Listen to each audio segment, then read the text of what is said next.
ನಮಸ್ಕಾರ ಮತ್ತು ಈ ಅಧಿವೇಶನಕ್ಕೆ ಸ್ವಾಗತ. ಹೇರ್ ಸ್ಮೂಥಿಂಗ್ ಎನ್ನುವುದು ಫ್ರಿಜ್ ಅನ್ನು ಕಡಿಮೆ ಮಾಡಲು ಮತ್ತು ಕೂದಲನ್ನು ಹೆಚ್ಚು ನಯವಾಗುವಂತೆ ಮಾಡುವ ಚಿಕಿತ್ಸೆಯಾಗಿದೆ. ಈ ಪ್ರಕ್ರಿಯೆಯಲ್ಲಿ ಕೆರಾಟಿನ್ ಅಥವಾ ಸ್ಮೂಥನಿಂಗ್ ಏಜೆಂಟ್ ಅನ್ನು ಹೊಂದಿದ ನಿರ್ದಿಷ್ಟ ಹೇರ್ ಸ್ಮೂಥನಿಂಗ್ ಸೊಲ್ಯೂಷನ್ ಅನ್ನು ಬಳಸಲಾಗುತ್ತದೆ. ರಿಬಾಂಡಿಂಗ್ಗೆ ಹೋಲಿಸಿದರೆ ಈ ಪ್ರಕ್ರಿಯೆಯು ತಾತ್ಕಾಲಿಕ ಚಿಕಿತ್ಸೆಯಾಗಿದೆ. ಉದ್ದೇಶಗಳು. ಈ ಅಧಿವೇಶನದ ಕೊನೆಯಲ್ಲಿ ನೀವು ಹೀಗೆ ಮಾಡಬಹುದು: ಹೇರ್ ಸ್ಮೂತ್ನಿಂಗ್ಗೆ ಅಗತ್ಯವಿರುವ ಉಪಕರಣಗಳು ಮತ್ತು ವಸ್ತುಗಳನ್ನು ಪಟ್ಟಿ ಮಾಡುವುದು, ಕಾರ್ಯವಿಧಾನಕ್ಕಾಗಿ ಕ್ಲೈಂಟ್ ಅನ್ನು ತಯಾರಿಸುವುದು, ಹೇರ್ ಸ್ಮೂದನ್ಗೊಳಿಸುವ ವಿಧಾನವನ್ನು ನಿರ್ವಹಿಸುವುದು ಮತ್ತು ಹೇರ್ ಸ್ಮೂತ್ನಿಂಗ್ಗೆ ಸಂಬಂಧಿಸಿದ ಕಾಂಟ್ರಾ ಆಕ್ಷನ್ಗಳನ್ನು ವಿವರಿಸುವುದು.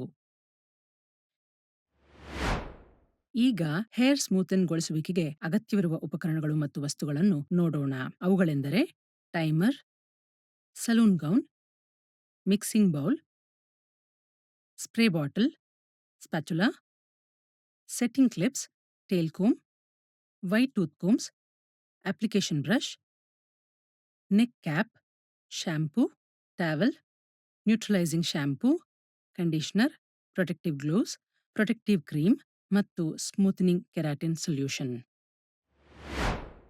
ಪ್ರತಿ ಹೇರ್ ಸ್ಟ್ರೇಟ್ನಿಂಗ್ ಸೆಷನ್ ಮೊದಲು ಹೇರ್ ಸ್ಟ್ರೇಟ್ನರ್, ಬಾಚಣಿಗೆ, ಬ್ರಷ್ಗಳು ಮತ್ತು ಸೆಕ್ಷನಿಂಗ್ ಕ್ಲಿಪ್ಗಳನ್ನು ಒಳಗೊಂಡಂತೆ ಎಲ್ಲಾ ಉಪಕರಣಗಳನ್ನು ಸಂಪೂರ್ಣವಾಗಿ ಸ್ವಚ್ಛಗೊಳಿಸಿ. ಹಿಂದಿನ ಚಿಕಿತ್ಸೆಗಳಿಂದ ಯಾವುದೇ ಕೊಳುಕು ಅಥವಾ ಶೇಷವನ್ನು ತೆಗೆದುಹಾಕಲು ಸೂಕ್ತವಾದ ಶುಚಿಗೊಳಿಸುವ ಏಜೆಂಟ್ ಅಥವಾ ಡಿಸ್ಇನ್ಫೆಕ್ಟೆಂಟ್ ಅನ್ನು ಬಳಸಿ. ಕ್ಲೈಂಟ್ ಅನ್ನು ಸ್ವಾಗತಿಸುವ ಮೊದಲು ಟ್ರೀಟ್ಮೆಂಟ್ ಕುರ್ಚಿ ಸ್ವಚ್ಛವಾಗಿರಬೇಕು ಮತ್ತು ಕಸದಿಂದ ಮುಕ್ತವಾಗಿರಬೇಕು.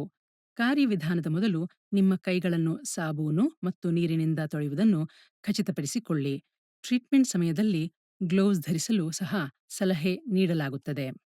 ಕೂದಲಿನ ಟ್ರೀಟ್ಮೆಂಟ್ ವಿಧಾನವನ್ನು ಪ್ರಾರಂಭಿಸುವ ಮೊದಲು ಕ್ಲೈಂಟ್ನ ಆದ್ಯತೆಗಳು ಮತ್ತು ನಿರೀಕ್ಷೆಗಳ ಬಗ್ಗೆ ಪ್ರಮುಖ ಮಾಹಿತಿಯನ್ನು ಸಂಗ್ರಹಿಸುವುದು ಅತ್ಯಗತ್ಯ.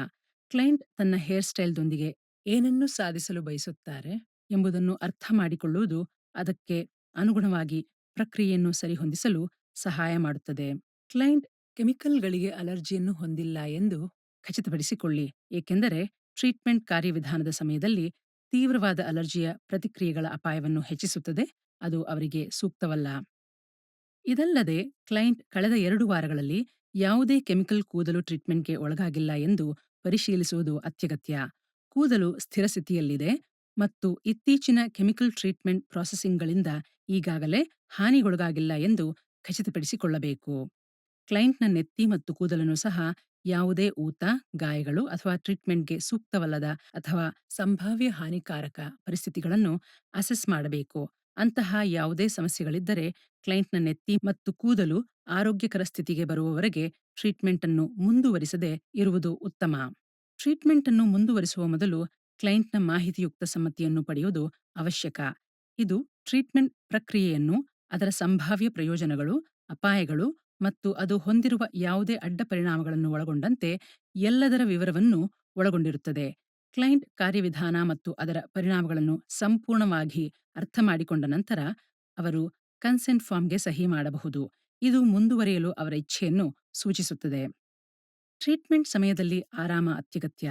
ಆದ್ದರಿಂದ ಕ್ಲೈಂಟ್ ಪ್ರಾಸೆಸ್ ಉದ್ದಕ್ಕೂ ಅವರು ಆರಾಮವಾಗಿರುವುದನ್ನು ಖಚಿತಪಡಿಸಿಕೊಳ್ಳಬೇಕು.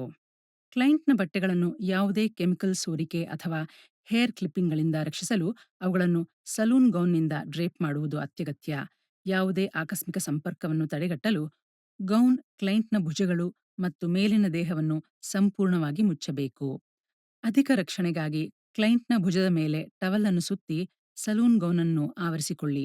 ಸಲೂನ್ ಸರ್ವಿಸ್ ಸಮಯದಲ್ಲಿ ಯಾವುದೇ ಸಂಭಾವ್ಯ ಪ್ರಾಡಕ್ಟ್ ಸಿಡಿಯುವುದು ಅಥವಾ ಕೂದಲಿನ ಕ್ಲಿಪ್ಪಿಂಗ್ಗಳಿಂದ ನಿಮ್ಮ ಬಟ್ಟೆಗಳನ್ನು ರಕ್ಷಿಸಲು ಈ ಮೇಲುಹೊದಿಕೆ ಸಹಾಯ ಮಾಡುತ್ತದೆ.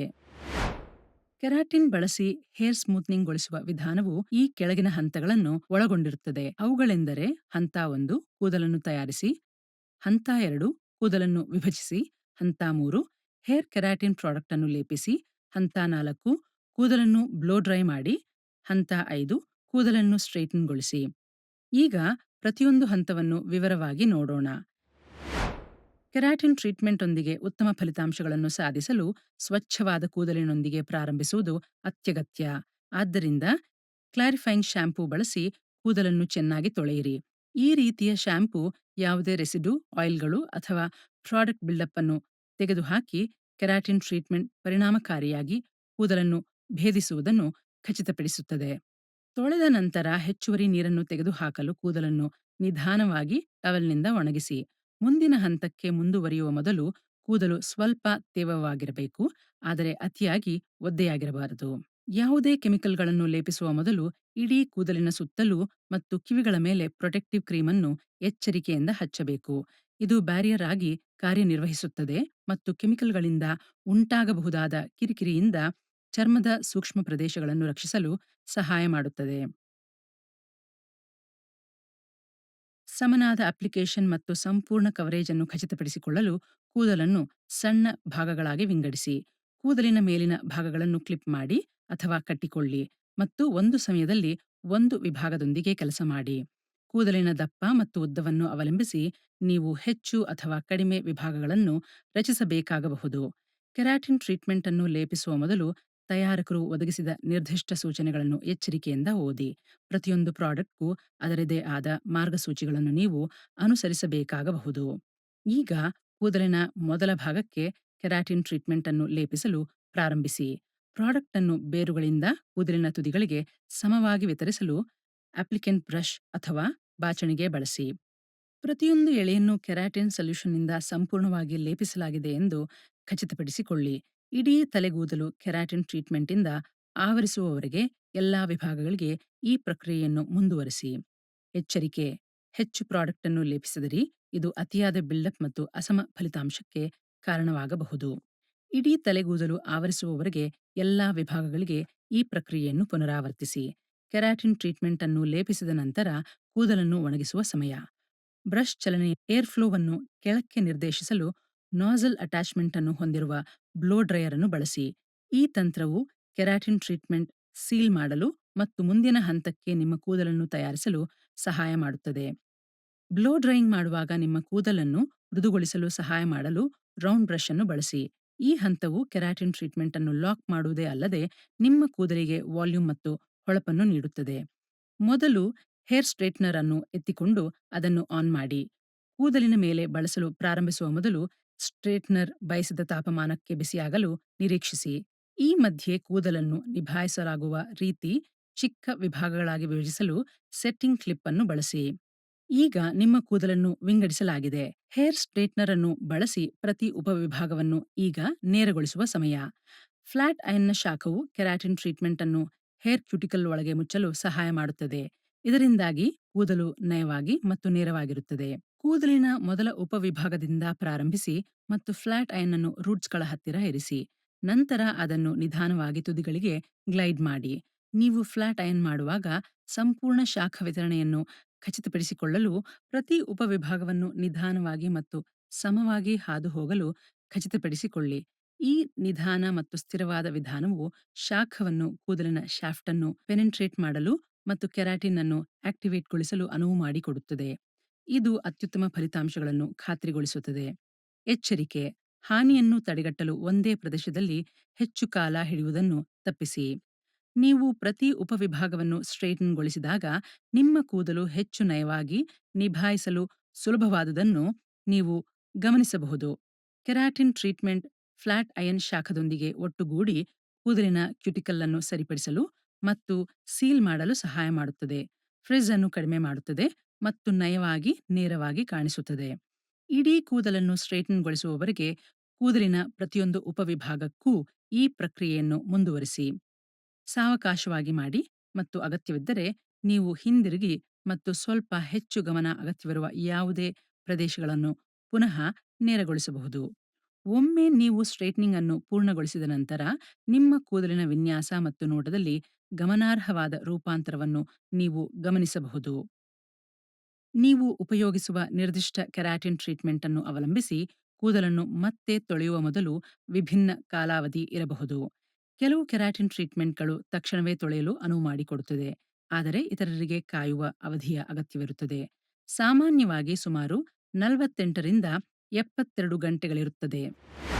ಈ ಟ್ರೀಟ್ಮೆಂಟ್‌ಗೆ ಸಂಬಂಧಿಸಿದ ಕೆಲವು ಕಾಂಟ್ರಾ ಆಕ್ಷನ್ ಮತ್ತು ಕಾಂಟ್ರಾ ಇಂಡಿಕೇಶನ್ ಸಹ ಇವೆ. ಟ್ರೀಟ್ಮೆಂಟ್‌ಗೆ ಮೊದಲು ಕ್ಲೈಂಟ್ ಅಂತಹ ಸಮಸ್ಯೆಗಳ ಬಗ್ಗೆ ತಿಳಿದಿರಲಿ ಎಂದು ಖಚಿತಪಡಿಸಿಕೊಳ್ಳಿ. ಅವು ಹೀಗಿವೆ: ಕೂದಲು ಒಡೆಯುವಿಕೆ. ಕೆರಾಟಿನ್ ಟ್ರೀಟ್ಮೆಂಟ್ಗಳು ಕೂದಲಿನ ಟೆಕ್ಸ್ಚರ್ ಅನ್ನು ಸುಧಾರಿಸಲು ಮತ್ತು ಫ್ರಿಜ್ ಅನ್ನು ಕಡಿಮೆ ಮಾಡಲು ರೂಪಿಸಲಾಗಿದ್ದರೂ ಅದನ್ನು ಅತಿಯಾಗಿ ಬಳಸುವುದರಿಂದ ಕೂದಲು ಒಡೆಯಲು ಕಾರಣವಾಗಬಹುದು. ಅತಿಯಾದ ಶಾಖದಿಂದ ನೇರಗೊಳಿಸುವ ಪ್ರಕ್ರಿಯೆಯಲ್ಲಿ ಈ ಪರಿಣಾಮ ಉಂಟಾಗಬಹುದು. ಕೂದಲು ಉದುರುವಿಕೆ. ಅಪರೂಪವಾಗಿದ್ದರೂ ಕೆಲವರು ಕೆರಾಟಿನ್ ಟ್ರೀಟ್ಮೆಂಟ್ಗೆ ಒಳಗಾದ ನಂತರ ತಾತ್ಕಾಲಿಕ ಕೂದಲು ಉದುರುವಿಕೆಯನ್ನು ಅನುಭವಿಸಬಹುದು. ಇದು ನೆತ್ತಿಯ ಇರಿಟೇಷನ್, ಅಲರ್ಜಿಯ ಪ್ರತಿಕ್ರಿಯೆಗಳು ಅಥವಾ ಕೂದಲು ಒಡೆಯುವಿಕೆಯಂತಹ ಅಂಶಗಳಿಂದಾಗಿರಬಹುದು. ಉರಿ ಅಥವಾ ಕಣ್ಣಲ್ಲಿ ನೀರು ಬರುವುದು. ಕೆರಾಟಿನ್ ಟ್ರೀಟ್ಮೆಂಟ್ ಪ್ರಕ್ರಿಯೆಯಲ್ಲಿ ಬಿಡುಗಡೆಯಾಗುವ ಹೊಗೆ ಮತ್ತು ವಾಸನೆಯು ಕೆಲವರಿಗೆ ಕಣ್ಣಿನ ಇರಿಟೇಷನ್ ಅನ್ನು ಉಂಟುಮಾಡಬಹುದು. ಕಣ್ಣುಗಳಲ್ಲಿ ಉರಿ ಅಥವಾ ನೀರು ಬರಬಹುದು. Allergic contact dermatitis. ಸೂಕ್ಷ್ಮ ಚರ್ಮ ಅಥವಾ ಅಲರ್ಜಿಯ ಪ್ರತಿಕ್ರಿಯೆಗಳ ಇತಿಹಾಸ ಹೊಂದಿರುವ ವ್ಯಕ್ತಿಗಳು ಕೆರಾಟಿನ್ ಟ್ರೀಟ್ಮೆಂಟ್ಗೆ ಪ್ರತಿಕ್ರಿಯೆಯಾಗಿ ಅಲರ್ಜಿಕ್ ಕಾಂಟ್ಯಾಕ್ಟ್ ಡರ್ಮಟೈಟಿಸ್ ಅನ್ನು ಅನುಭವಿಸಬಹುದು. ಇದು ಚರ್ಮದ ಮೇಲೆ ಕೆಂಪು, ಊತ ಮತ್ತು ದದ್ದುಗಳಿಗೆ ಕಾರಣವಾಗಬಹುದು. ನಿರ್ವಹಣೆ ಸವಾಲುಗಳು. ಕೆರಾಟಿನ್ ಟ್ರೀಟ್ಮೆಂಟ್ ಮಾಡಿದ ಕೂದಲಿಗೆ ನಿರ್ದಿಷ್ಟ ಮೇಂಟೆನೆನ್ಸ್ ಅಗತ್ಯವಿರುತ್ತದೆ.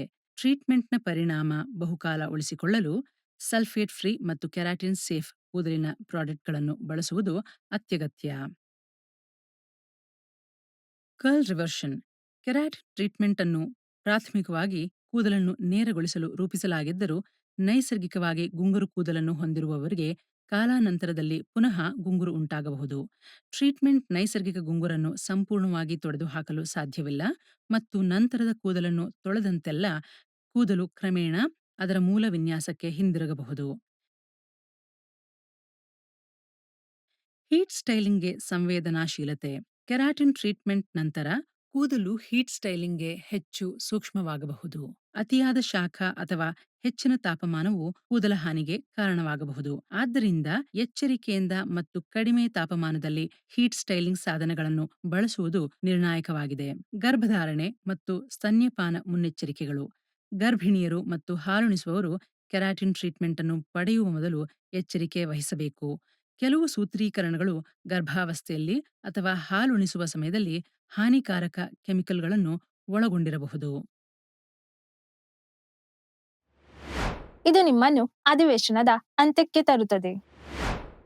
ಈ ಅಧಿವೇಶನದಲ್ಲಿ ನೀವು ಕಲಿತ ವಿಷಯಗಳೇನೆಂದರೆ: ಕೂದಲಿನ ಸ್ಮೂತ್ನಿಂಗ್ಗೆ ಅಗತ್ಯವಿರುವ ಉಪಕರಣಗಳು ಮತ್ತು ವಸ್ತುಗಳನ್ನು ಪಟ್ಟಿ ಮಾಡಿ. ಕಾರ್ಯವಿಧಾನಕ್ಕಾಗಿ ಕ್ಲೈಂಟ್ನನ್ನು ತಯಾರಿ ಮಾಡಿ. ಕೂದಲಿನ ಸ್ಮೂತ್ನಿಂಗ್ಗೆ ಕಾರ್ಯವಿಧಾನವನ್ನು ಅನುಸರಿಸಿ ಮತ್ತು ಕೂದಲಿನ ಸ್ಮೂತ್ನಿಂಗ್ಗೆ ಸಂಬಂಧಿಸಿದ ವಿರೋಧಾಭಾಸಗಳನ್ನು ವಿವರಿಸಿ. ವೀಕ್ಷಿಸಿದ್ದಕ್ಕೆ ಧನ್ಯವಾದಗಳು. ಮುಂದಿನ ಸಂಚಿಕೆಯಲ್ಲಿ ನಿಮ್ಮನ್ನು ಭೇಟಿ ಮಾಡುತ್ತೇವೆ.